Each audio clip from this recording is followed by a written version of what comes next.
Assalamualaikum warahmatullahi wabarakatuh. Perkenalkan, nama saya Putri Aisyah, BP 181054-2016, berasal dari kelas E2 mata kuliah Ekonomi Islam. Pada video kali ini, saya akan coba membahas tentang Islamic Banking and Finance. Baiklah, langsung saja kita ke materinya. Karakteristik sistem keuangan Islam. Yang pertama, Allah adalah pemelihara. Yang kedua, Tuhan adalah pemilik sejati dari segalanya dan manusia hanya wali amanat. Ketiga, segalanya diciptakan untuk layanan dan penggunaan manusia. Keempat, konsep halal dan haram. Kelima, sistem syadaqat dan zakat. Keenam, larangan kepentingan. Ketujuh, larangan penimbunan kekayaan. Kedelapan, kebijakan moderasi. 9, kecaman monastisisme dan materialisme. Ke-10, kesetaraan dan bukan kesetaraan. Kemudian, prinsip sistem keuangan Islam. Ide dasar sistem keuangan Islam adalah larangan penerimaan dan pembayaran bunga. Literatur berdasarkan petunjuk ilahi tentang sistem keuangan Islam menyarankan prinsip-prinsip berikut. Yang pertama, uang sebagai modal potensial. Yang kedua, larangan bunga. Yang ketiga, pembagian risiko. Yang keempat, kesucian kontrak. Selanjutnya, beberapa sistem ekonomi yang dikenal adalah: pertama, kapitalisme atau kapital adalah suatu paham yang meyakini bahwa pemilik modal bisa melakukan usahanya untuk meraih keuntungan sebesar-besarnya. Demi prinsip tersebut, maka pemerintah tidak dapat melakukan intervensi pasar guna keuntungan bersama. Tapi intervensi pemerintah dilakukan secara besar-besaran untuk kepentingan-kepentingan pribadi. Walaupun demikian, kapitalisme sebenarnya tidak memiliki definisi universal yang bisa diterima secara luas. Kemudian ada sistem ekonomi sosialisme, sebenarnya cukup sederhana. Semua aspek ekonomi dianggap sebagai milik bersama, tapi bukan berarti harus dimiliki secara sepenuhnya secara bersama. Semua aspek ekonomi boleh dimiliki secara pribadi masing-masing, dengan syarat boleh digunakan secara sosialis, mirip dengan gotong royong sebenarnya. Kemudian ada komunisme. Istilah komunisme sering dicampur adukan dengan komunis internasional, komunis atau marxisme. Adalah ideologi dasar yang umumnya digunakan oleh partai komunis di seluruh dunia. Sedangkan komunis internasional merupakan racikan ideologi ini berasal dari pemikiran Lenin sehingga dapat pula disebut Marxisme-Leninisme. Kemudian, peran uang sebagai faktor produksi uang merupakan media yang menyimpan nilai sehingga dapat mengubah daya beli pada waktu yang akan datang dan memiliki stabilitas yang baik. Uang mempunyai peran dalam proses produksi yang bertujuan menciptakan barang atau jasa untuk memenuhi kebutuhan manusia, sehingga proses produksi dalam terpenuhi dan terlaksana sesuai dengan tujuan yang direncanakan. Uang sebagai penunjang dalam memaksimalkan faktor-faktor produksi. Tanpa peran uang, maka akan mengalami kelambatan dalam proses produksi atau bahkan mengalami kemunduran. Kemudian uang dalam sistem keuangan Islam. Uang adalah benda yang diterima masyarakat umum sebagai alat tukar dalam kegiatan ekonomi. Dalam ilmu ekonomi tradisional, uang berlaku didefinisikan alat tukar. Sedangkan dalam ilmu ekonomi modern, uang memiliki makna yang lebih luas.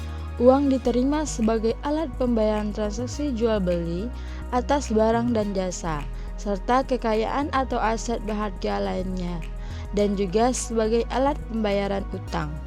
Peran uang dalam perekonomian dan penggunaannya sebagai alat untuk menciptakan hutang atau sebagai alat pembayaran utang, yang artinya uang berfungsi sebagai alat untuk membayar kewajiban jika kita membeli barang secara kredit maupun meminjam uang dari orang lain. Hal ini karena nilai uang stabil sehingga dapat dijadikan standar dalam pembayaran utang. Kemudian, ada uang dalam sistem keuangan Islam, implikasi uang flat. Yang pertama, penciptaan kredit. Kedua, inflasi. Ketiga, peruntukan kekayaan yang tidak adil. Dan yang keempat, penggandaan deposito.